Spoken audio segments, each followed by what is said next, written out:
হযরতে খুবাইব রাদিয়াল্লাহু তাআলা আনহুকে শুলিতে চড়িয়ে কাফেররা তাকে আঘাত করতে করে আধমরা করে ফেলেছে।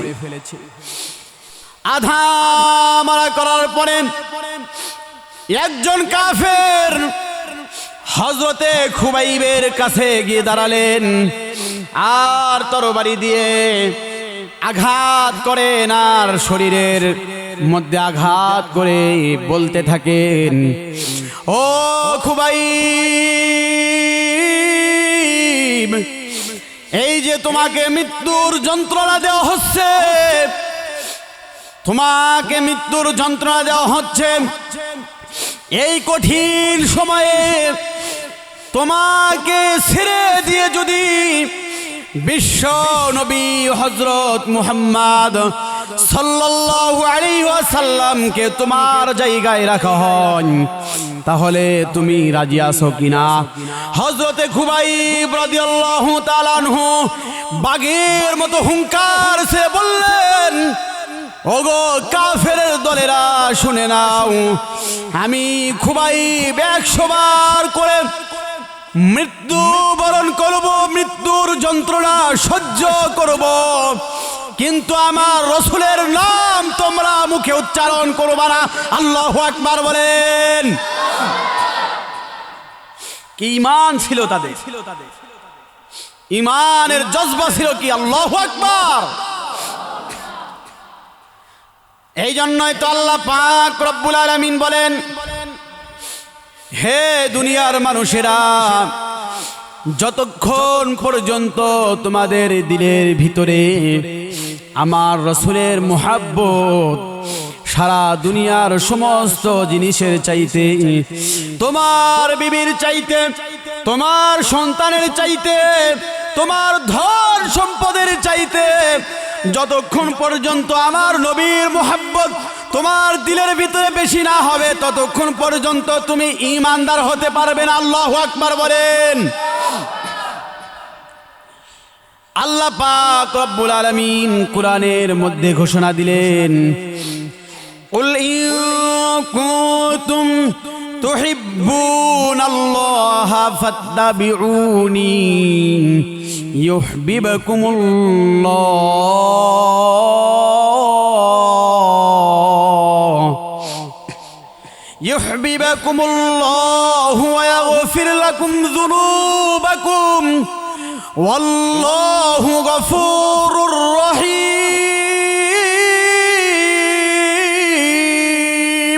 আল্লাহু আকবার। আল্লাহ বলেন, দুনিয়াতে যদি তোমরা আমি আল্লাহকে ভালোবাসতে চাও তাহলে তোমরা আমার রাসূলকে ভালোবাসো, আর যদি আমার রাসূলের ভালোবাসা তোমার অন্তরের মধ্যে পয়দা না হয়, আমার রাসূলের মুহাব্বত যদি তোমার দিলের ভিতরে পয়দা না হয়, তাহলে কিয়ামত পর্যন্ত তুমি আমি আল্লাহকে ভালোবাসতে পারবা না। হযরতে খুবাইব রাদিয়াল্লাহু তাআলা আনহুকে কাফেররা শহীদ করে দিলেন।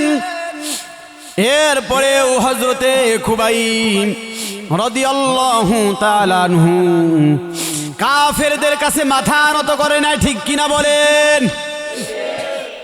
মুসলমান মৃত্যুর কাছে মাথা নত করে দিয়েছে।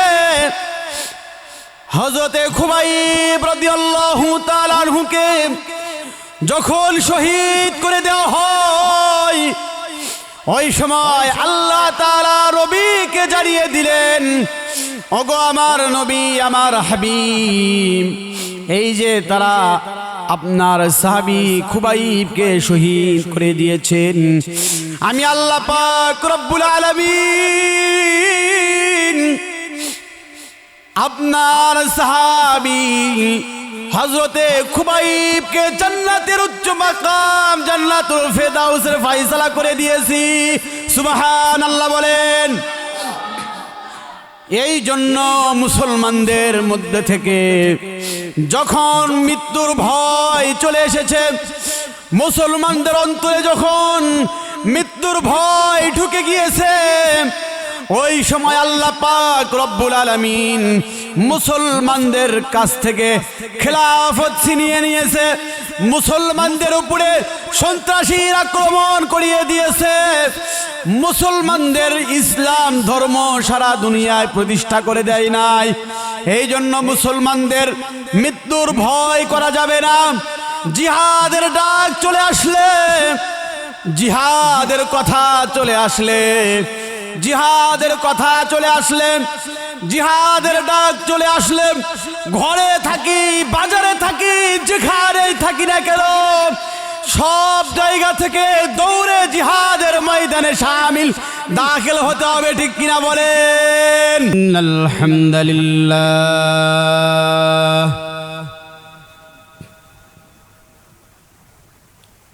ইন্নাল হামদালিল্লাহি নাহমাদুহু ওয়া নাস্তাঈনুহু ونستغفره ونؤمن به ونتوكل عليه ونعوذ بالله من شرور أنفسنا ومن سيئات أعمالنا من يهده الله فلا مضل له ومن يضلل فلا هادي له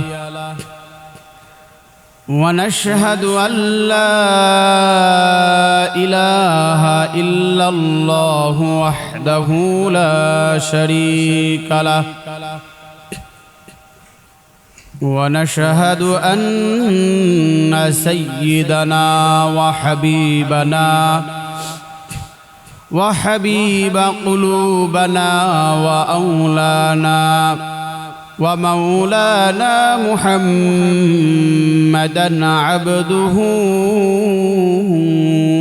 ورسوله الذي أرسله بالحق بشيرا ونذيرا وداعيا إلى الله بإذنه سراجا وقمرا منيرا أما بعد فأعوذ بالله من الشيطان الرجيم بسم الله الرحمن الرحيم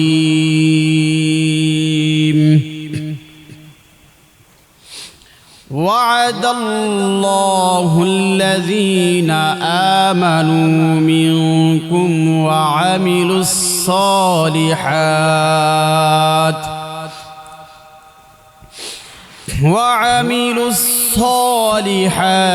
ليستخلفنهم في الأرض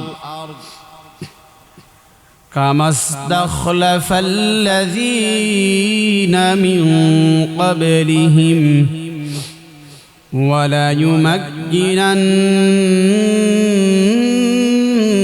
دينهم الذي ارتضى لهم وليبدلنهم من بعد خوفهم أمنا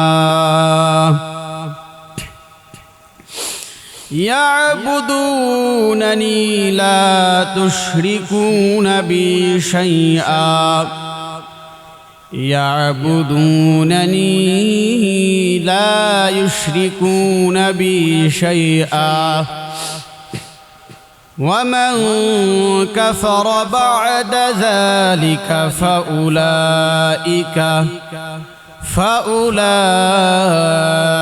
هم الخاسرون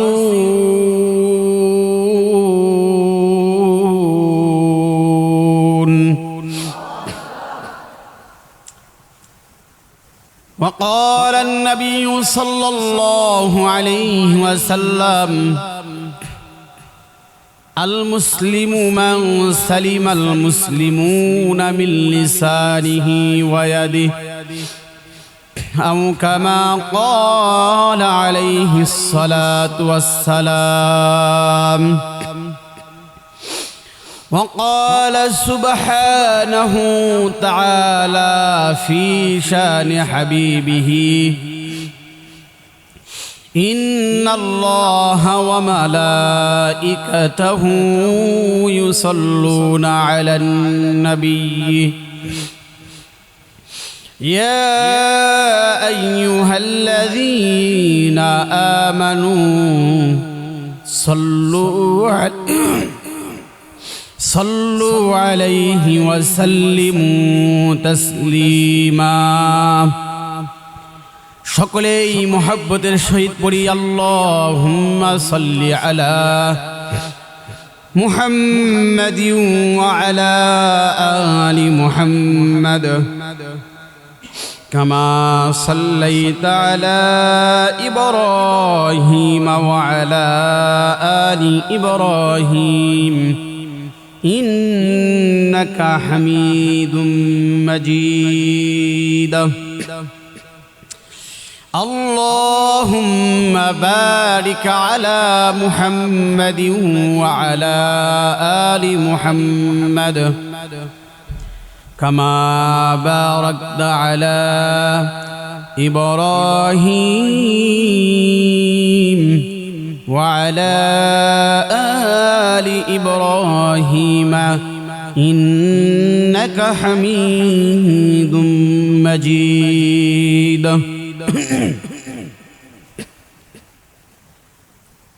আজকে মাহফিলের সম্মানিত সভাপতি শ্রদ্ধেয় উলামায়ে কেরাম, দূর দূরান্ত থেকে ইলম পিপাসিত ছাত্র ভাইরা, আমার সামনে উপবিষ্টকারী মুরব্বী বাবাজিরা, যুবক ভাইরা, পর্দার আড়ালের মা বোনেরা, সকলের প্রতি সালাম প্রদর্শন করছি। আসসালামু আলাইকুম ওয়া রাহমাতুল্লাহ। আপনারা সবাই কেমন আছেন? আলহামদুলিল্লাহ, আল্লাহর রহমতে আমিও অনেক ভালো আছি। আপনারা আমাকে জিজ্ঞাসা করলেন যে আপনি কেমন আছেন। আপনাদের এই কথা শুনে আমি অনেক আনন্দিত হয়েছি। এই মাহফিলের শুরুতেই সর্বপ্রথম শুকরিয়া জ্ঞাপন করছি সেই মহান আল্লাহ তাআলার দরবারে, যে আল্লাহ পাক রব্বুল আলামিন আমাদেরকে অত্যন্ত মায়া করে, মহব্বত করে, ভালোবেসে দুনিয়ার সর্বোত্তম জায়গা জান্নাতের বাগান জালিসুর রহমান, এই বাগানে এসে আমাদের বসার তৌফিক দান করলেন। এই জন্য আমরা সকলে আল্লাহ তাআলার শুকরগুজারি করি, আলহামদুলিল্লাহ। লক্ষ কোটি দরুদ ও সালাম সাইয়্যিদুল মুরসালিন খাতামুন নবিয়্যিন আশরাফুল আম্বিয়া সাইয়্যিদুস সাকলাইন আফতাবে নবুওয়াত ফখরে মওজুদাত সরওয়ারে কায়নাত রাহমাতুল লিল আলামিন, সেই নবীর প্রতি ভক্তি আর মোহাব্বত নিয়ে পড়ি সাল্লাল্লাহু আলাইহি ওয়াসাল্লাম। সম্মানিত উপস্থিতি, আমি আপনাদের সম্মুখে পবিত্র কুরআনুল কারীমের সূরা নূরের 55 নম্বর আয়াত তেলাওয়াত করেছি। এই আয়াতের মধ্যে আল্লাহ পাক রব্বুল আলামিন মুসলমানদের সাথে ওয়াদা করেছেন, তিনটি ওয়াদা করেছেন। আল্লাহ পাক রব্বুল আলামিন কোরআনের মধ্যে ঘোষণা দেন, وعد الله الذين آمنوا منكم وعملوا الصالحات ليستخلفنهم في الأرض كما استخلف الذين من قبلهم وليمكنن لهم دينهم الذي ارتضى لهم وليبدلنهم من بعد خوفهم أمنا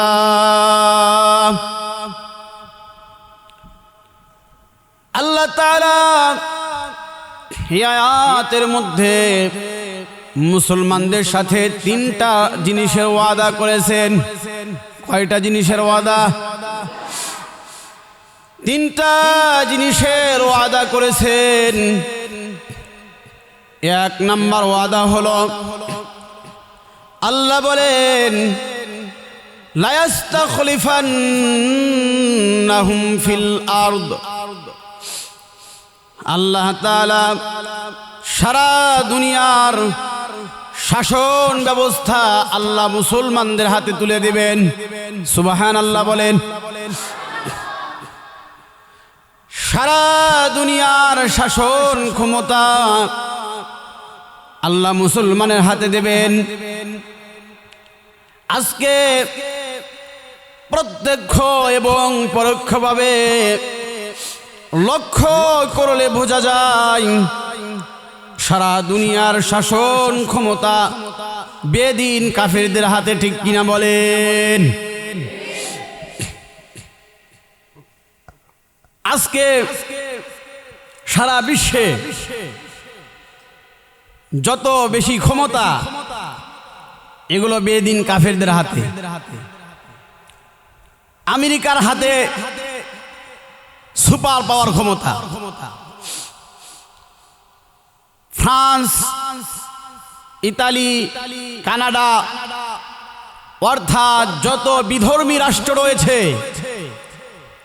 এই বিধর্মী রাষ্ট্রগুলোর হাতে ক্ষমতা, ঠিক কিনা বলেন?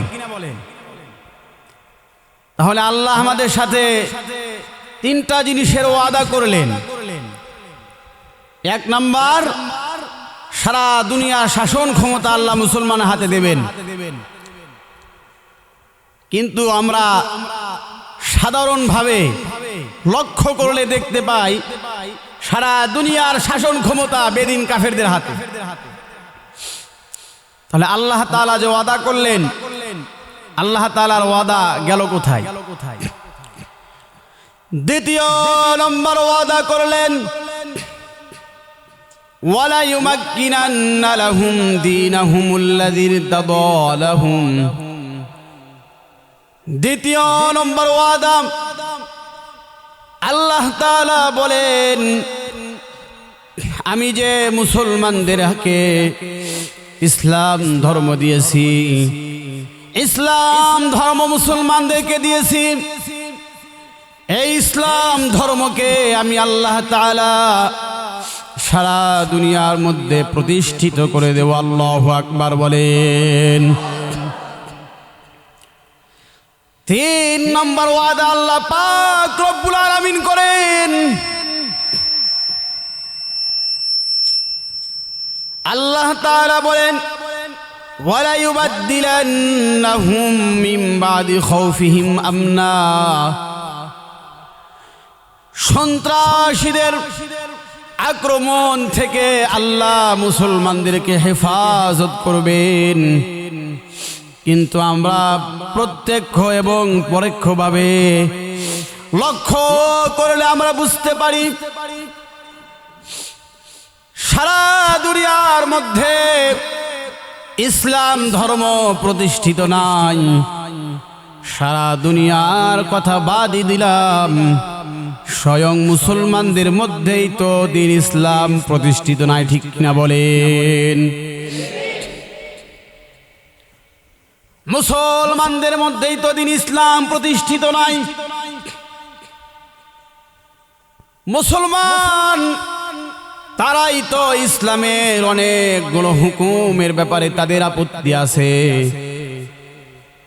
অনেকের কাছে আল্লাহ পাক রব্বুল আলামিন পর্দার যে বিধান করেছে আল্লাহ তাআলা বলেন ওয়াকরনা ফি বুয়ুতিকুন্না ওয়ালা তাবাররাজনা তাবাররুজাল জাহিলিয়াতিল উলা। মহান আল্লাহ পাক রব্বুল আলামিন মুসলমানদের নারীদেরকে ঘরে থাকার আদেশ দিয়েছেন। মুসলমানের নারীরা ঘরের মধ্যে থাকবে। এই যে পর্দার বিধান, এই পর্দার বিধান তো স্বয়ং মুসলমানদের কাছেই আপত্তিকর, ঠিক কিনা বলেন? মুসলমানরাই তো পর্দার বিধানকে যুক্তিসঙ্গত মনে করে না।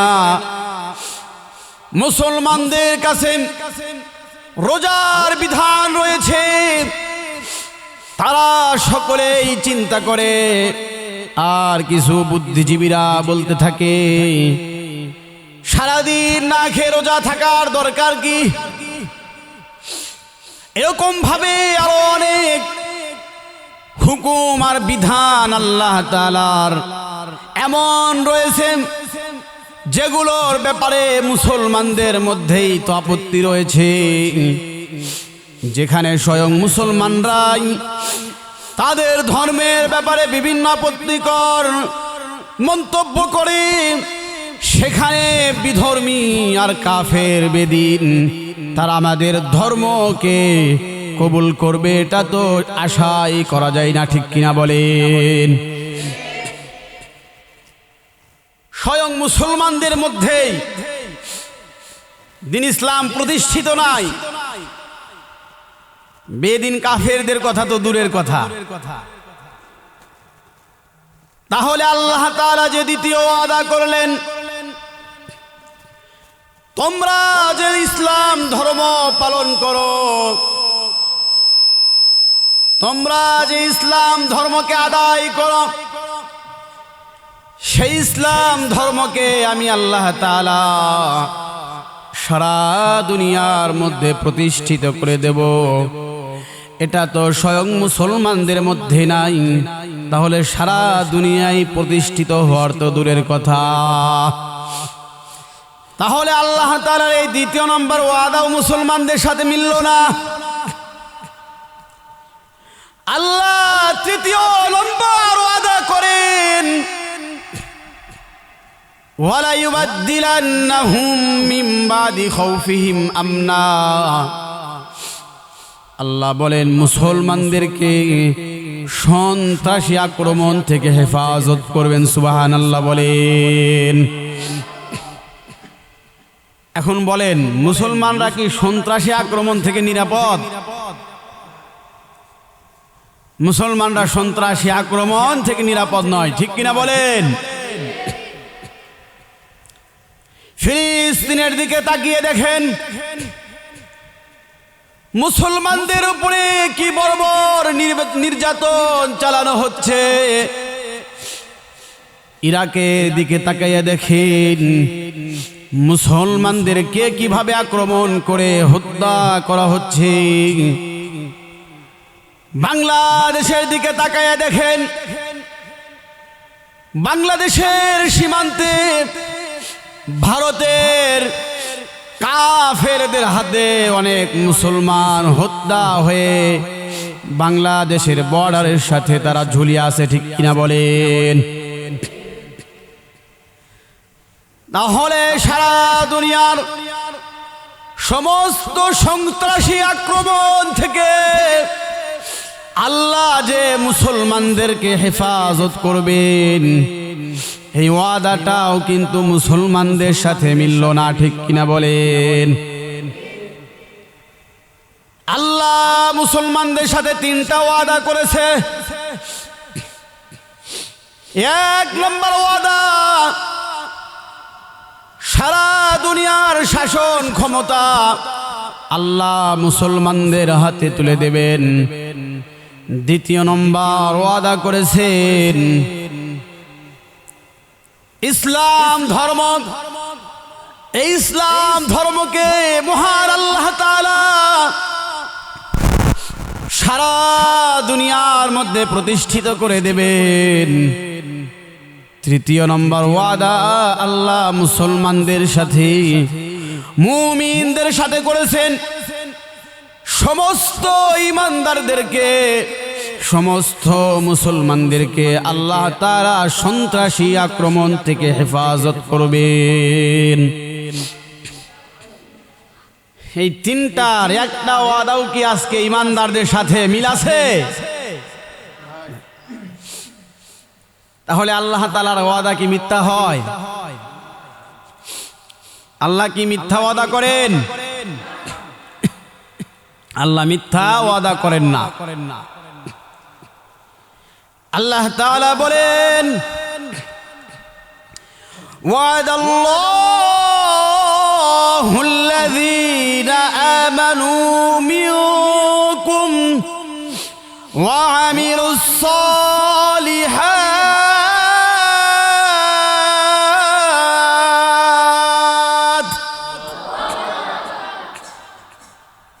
আল্লাহ পাক রব্বুল আলামিন ঈমানদারদেরকে ডাক দিয়ে বলেন, আমি তোমাদের সাথে যে ওয়াদা করেছি, ওয়াদা আমার কখনো মিথ্যা হতে পারে না। তোমাদের সাথে যে আমি তিনটা ওয়াদা করেছি, এই সবগুলো ওয়াদা করেছি একটা জিনিসের বিনিময়ে। ঈমানদাররা যদি একটা জিনিসকে ভালোভাবে পালন করে, একটা জিনিসকে যদি তারা ভালোভাবে আদায় করে, আমি আল্লাহ তাআলা ঈমানদারদের সাথে যে ওয়াদা করেছি,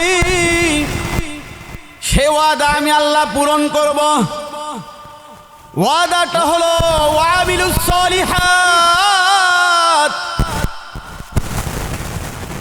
মুসলমানরা যখন নেক আমল করবে, ঈমানদাররা যখন নেক আমল করবে, ওই সময় আল্লাহ তাআলা সারা দুনিয়ার শাসন ক্ষমতা মুসলমানদের হাতে তুলে দেবেন। সুবহানাল্লাহ বলেন।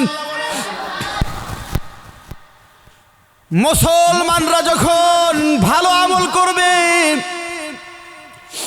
নেক আমল করবে, ওই সময় আল্লাহ তাআলা ইসলাম ধর্মকে সারা দুনিয়ার মধ্যে প্রতিষ্ঠিত দেবেন। সুবহানাল্লাহ বলেন। মুসলমানরা যখন নেক আমল করবে, মুসলমানরা যখন ভালো আমল করবে, ওই সময় আল্লাহ তাআলা সন্ত্রাসীদের আক্রমণ থেকে মুসলমানদেরকে হেফাজত করবেন। সুবহানাল্লাহ। কিন্তু আজকে লক্ষ্য করলে দেখা যায় মুসলমানদের মধ্যে ভালো আমলের অনেক অভাব, ঠিক কিনা বলেন?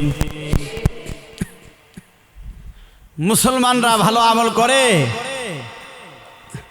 সুদ খাওয়া ভালো আমল, ঠিক কিনা বলেন? আল্লাহ বলেছেন, বান্দা তোমরা কখনো সুদ খেও না। আল্লাহ তাআলা সুদকে হারাম করেছেন। সুদ খাওয়া যাবে না। আজকে মুসলমানদের ঘরে ঘরে, মুসলমানদের রগে রগে, মুসলমানদের মধ্যে সুদ চলে গেছে, ঠিক না বলেন? আল্লাহ তাআলা বলেছেন মিথ্যা কথা বলা যাবে না। মিথ্যা কথা বললে কবিরা গুনাহ হবে। আজকে মুসলমানদের মধ্যে মিথ্যা কথার প্রচলন বেশি। মিথ্যা সাক্ষ্য দেওয়া যাবে না, ধর্ষণ করা যাবে না, ইফতিজিন করা যাবে না। আজকে মুসলমানদের মধ্যে দেখবেন এমন কোনো গুনার কাজ নাই যা মুসলমান করে না, ঠিক কিনা বলেন? তাহলে আজ আল্লাহ তাআলা ওয়াদা করেছেন একটা জিনিসের বিনিময়ে, সেটা হলো বান্দা তোমরা যখন নেক আমল করবা, ভালো আমল করবা, তখন আমি আল্লাহ তাআলা সারা দুনিয়ার শাসন ক্ষমতা তোমাদের হাতে তুলে দেব। সুবহানাল্লাহ বলেন। মুসলমান যদি নেক আমল করে, মুসলমান যদি ভালো আমল করে, তাহলে ইসলাম ধর্মকে যিনি সারা দুনিয়ার মধ্যে প্রতিষ্ঠিত করে দেবেন তিনি কে? আল্লাহ রাসূল সাল্লাল্লাহু আলাইহি ওয়াসাল্লাম হাদিসের মধ্যে বলেন, কিয়ামতের আগে এমন একটা জামানা চলে আসবে যে এই জামানার মধ্যে মুসলমানরা কাফেরদের হাতে মার খাবে, বেদিন কাফেরদের হাতে তারা নির্যাতিত হবে। সাহাবায়ে কেরাম আল্লাহর রাসূলকে ডাক দিয়ে বললেন, ইয়া রাসূলুল্লাহ, ইয়া হাবিবাল্লাহ, হুজুর, কিয়ামতের আগে মুসলমানরা কেন কাফেরদের হাতে মার খাবে? আল্লাহ রাসূল হাদিসের মধ্যে বলেন, দুই কারণে মুসলমান কিয়ামতের আগে বেদিন কাফেরদের হাতে মার খাবে। কয় কারণে? দুই কারণে। এক নম্বর কারণ হলো মুসলমানদের মধ্যে থেকে ভালো আমলগুলো উঠে যাবে। মুসলমান তারা ভালো আমল করবে না, মুসলমান তারা নেক আমল করবে না, মুসলমান অপরের হক নষ্ট করবে, মুসলমান নেক আমল না করার কারণে বেদিন কাফেরের হাতে মার খাবে। তাদের আমলগুলো যদি ভালো হতো তাহলে কিয়ামতের আগে যেই জামানা আসবে ওই জামানায় বেদিন কাফেরদের হাত থেকে রক্ষা করতেন তিনি কে?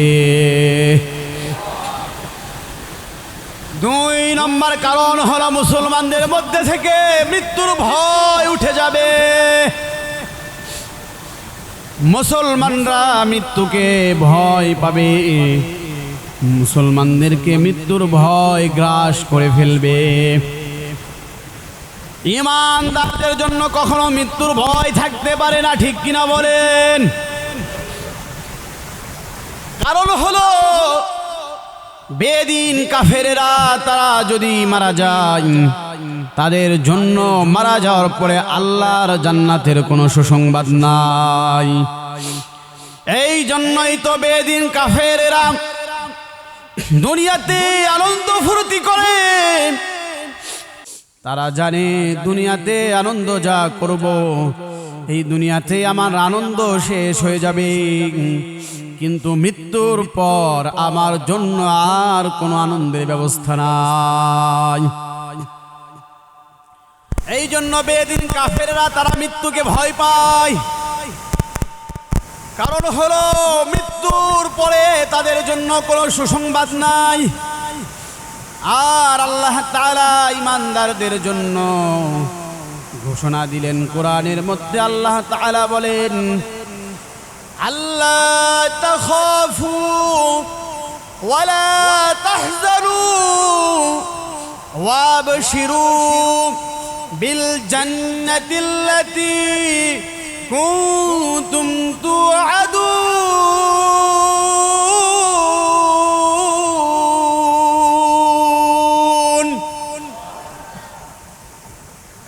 আল্লাহ তাআলা মুমিনদেরকে ডাক দিয়ে বললেন, ওগো আমার বান্দারা, তোমাদের ভয় নাই, টেনশন নাই।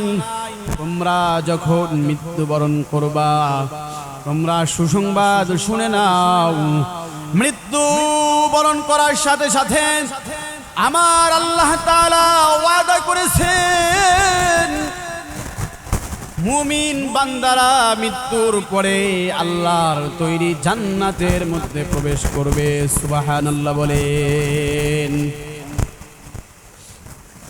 আল্লাহ রাসূল হাদিসের মধ্যে বললেন মুসলমানদের মধ্যে মৃত্যুর ভয় ঢুকে যাবে,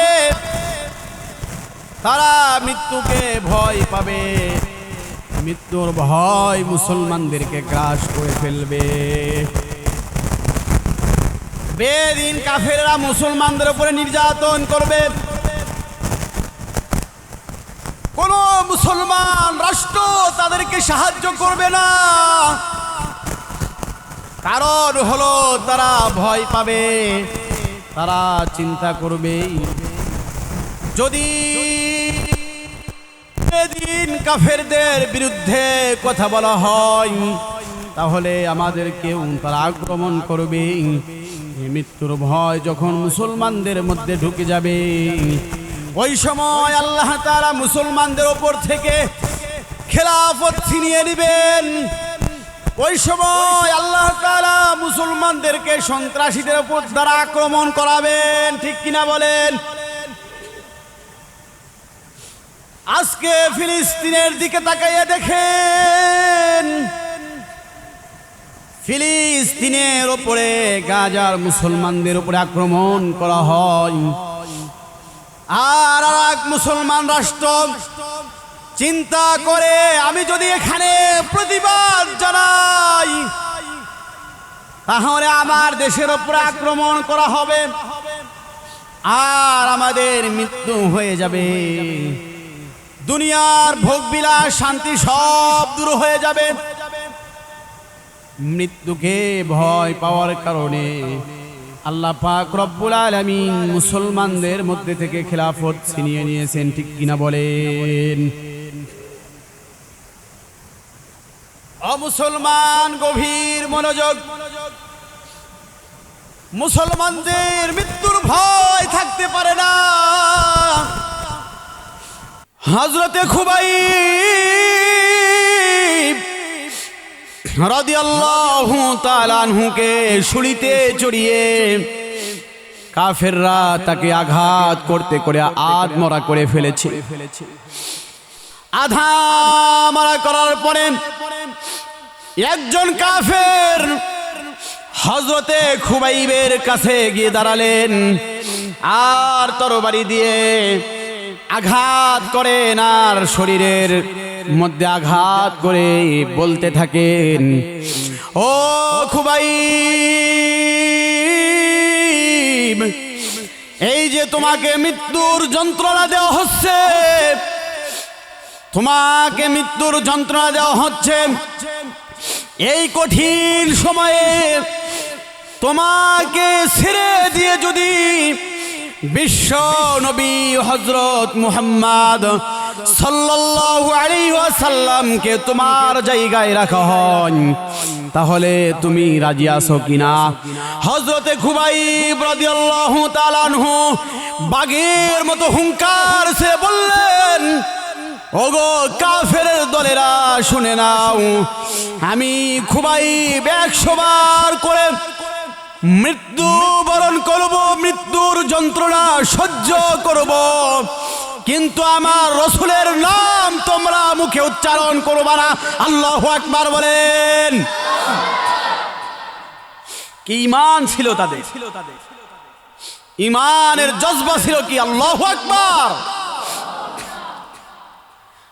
এই জন্যই তো আল্লাহ পাক রব্বুল আলামিন বলেন, হে দুনিয়ার মানুষেরা, যতক্ষণ পর্যন্ত তোমাদের দিলের ভিতরে আমার রাসূলের মুহাব্বত সারা দুনিয়ার সমস্ত জিনিসের চাইতে, তোমার বিবির চাইতে, তোমার সন্তানের চাইতে, তোমার ধন সম্পদের চাইতে, যতক্ষণ পর্যন্ত আমার নবীর মুহাব্বত তোমার দিলের ভিতরে বেশি না হবে ততক্ষণ পর্যন্ত তুমি ঈমানদার হতে পারবে না। আল্লাহু আকবার বলেন। আল্লাহ পাক রব্বুল আলামিন কোরআনের মধ্যে ঘোষণা দিলেন, কুল ইন কুনতুম তুহিব্বুনাল্লাহ ফাত্তাবিউনি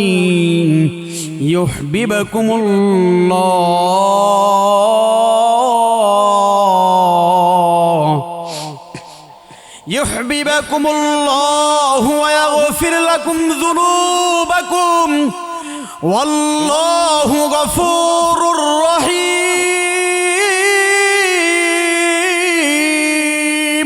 আল্লাহু আকবার। আল্লাহ বলেন, দুনিয়াতে যদি তোমরা আমি আল্লাহকে ভালোবাসতে চাও তাহলে তোমরা আমার রাসূলকে ভালোবাসো। আর যদি আমার রাসূলের ভালোবাসা তোমার অন্তরের মধ্যে পয়দা না হয়, আমার রাসূলের মুহাব্বত যদি তোমার দিলের ভিতরে পয়দা না হয়, তাহলে কিয়ামত পর্যন্ত তুমি আমি আল্লাহকে ভালোবাসতে পারবা না। হযরতে খুবাইব রাদিয়াল্লাহু